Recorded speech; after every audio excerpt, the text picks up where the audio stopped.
항공모함이 없는데 이건 왜 전시했나요? 지난 25일 성황리에 막을 내린 대한민국 방위산업 전시회에서 한 일본 기자가 KF-21N을 보고 한 말입니다. 한국은 아직 항공모함이 없고 지난 정권 때 계획했던 경항모 사업이 최근에 자초되고 있는 것으로 아는데 왜 항공모함용 KF-21N을 떡하니 전시했냐는 것입니다. 이 기자는 KF-21N은 한국의 항모 도입 계획이 향후 어떻게 진행될지에 좌우된다고 말할 수 있다면서 이번에 KF-21의 모형을 전시한 것은 KF-21의 함재기형 개발 개시를 의미하는 것이 아니라 자국의 항공모함 건조에 대해 카이가 기술적 어필을 했다는 것이 강하다고 생각된다고 했습니다.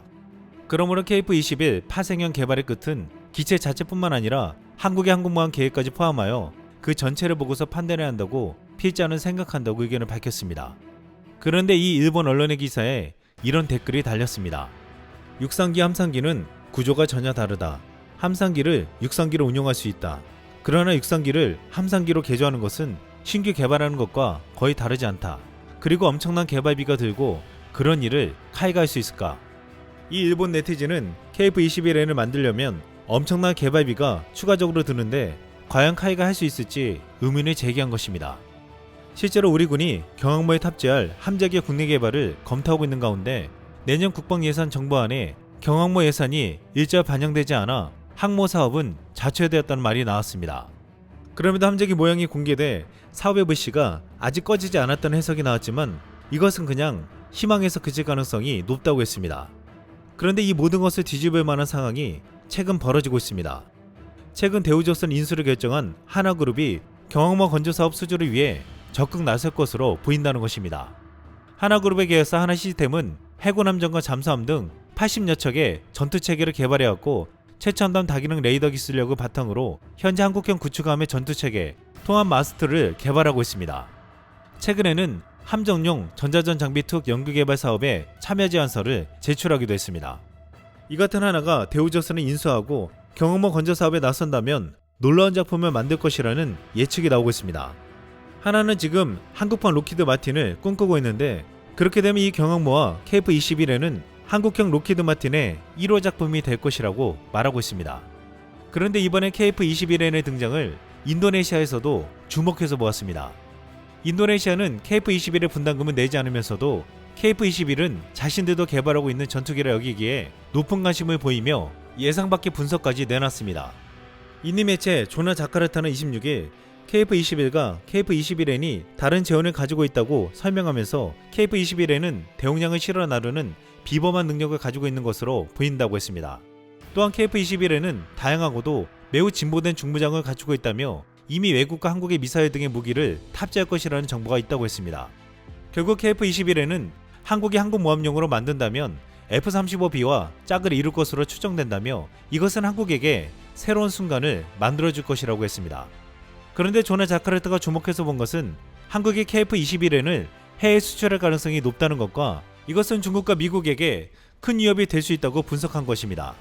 조나 자카르타는 만약 한국이 항공모함 운영에 성공하면 한국이 중국의 경쟁국가로 떠오를 것이다라며 그러면 나중에 미국 슈퍼호넷이 세계 시장에서 KF-21N과 경쟁해야 할 수도 있다고 분석했습니다. 그러면서 재밌는 것은 인도네시아는 한국에서 KF-21N을 구매한다는 정보가 없다며 인도네시아가 나중에 한국에게서 KF-21N을 사면 문제가 생긴다고 말하며 하지 않아도 될 걱정까지 했습니다. 문제가 생기는 이유로는 첫 번째는 인도네시아에는 항공모함이 없고 두 번째는 운영 비용이 많이 들기 때문이라고 했습니다. 그런데 조나 자카르타가 한 발언 중에 국내 한 전문가는 미국 슈퍼넷이 KF-21과 경쟁할 것이라는 주장에 경쟁보다는 압도할 것이라고 말했습니다. 한국의 KF-21 전투기가 슈퍼호넷 플러스급으로 목표해서 개발 중이기 때문에 그 목표한 대로의 성능만 구현된다면 미 해군이 사용하는 슈퍼호넷보다는 항속거리도 훨씬 길고 전투행동 반경, 무장 능력, 레이더의 능력, 그리고 무인기하고의 협동 전투 등 아주 여러가지 능력이 슈퍼호넷보다는 훨씬 더 강하다고 했습니다. 하지만 KF-21N은 스텔스기는 아니기에 스텔스 전투기인 F-35C에는 못 미칠 수 있지만 현재 미군이 쓰고 있는 슈퍼호넷 또는 프랑스 항공모함에 탑재되는 라팔 또는 러시아 항공모함에 탑재되는 수호이 33보다는 훨씬 더 강할 것이라고 장담했습니다. KF-21N은 전투행동 반경이 무려 1100km나 되기에 동해에서 작전하면 북한 전역을 타격할 수 있다고 했습니다. 무장은 최대 7.7톤을 탑재하고 최대 속도는 마 1.8 정도가 되기에 놀라운 성능을 낼 것이라는 것입니다. 그런데 한국이 만들고자 하는 항공모함이 원래는 경항모로 알려졌지만 실제로 만들고자 하는 항공모함은 중형항모라고 했습니다. 한 군사 전문가는 한국 정부에서 만들려고 하는 7만 톤 이상의 크기의 사축기를 집어넣은 항모를 만든다면 미국이 가지고 있는 항공모함 다음으로 강력한 수준이 될 것이라고 했습니다. 중국의 항모도 사축기가 있고 덩치도 크지만 기술이 워낙 떨어져서 신뢰도가 떨어지기에 한국 항모가 미국 다음의 능력이 될 것이라고 했습니다. 이 때문에 한국이 항공모함을 만들고 KF-21N까지 만든다면 가장 긴장하는 것은 중국이 될 수 있다고 보고 있습니다. 중국은 지난 6월 첫 국산 항모이자 세 번째 항모인 푸젠을 진수해 항공모함 세척 체제를 구축했습니다. 중국이 항공모함 세척을 보유한 해양 강국이 됐다고는 하지만 구식 기술로 만들어져 성능과 작전 능력 등 모든 면에서 미국 항공모함에 대적하기는 힘들 것이라는 분석이 나오고 있습니다. 그런데 중국과 갈등을 빚고 있는 인도도 첫 국산 항공모함 비크란트를 지난 2일 취역시켰습니다. 중국에 이어 인도도 자국산 항모를 보유하게 되면서 인도양을 둘러싼 양국의 신경전이 더 심해질 것으로 보이고 있습니다. 모디 인도 총리는 2일 남북 코치에서 열린 비크란트 취역 행사에 참가해 인도가 미국, 러시아, 영국, 프랑스, 중국 등에 이어 자국산 항모를 보유한 나라가 됐다고 선언했습니다.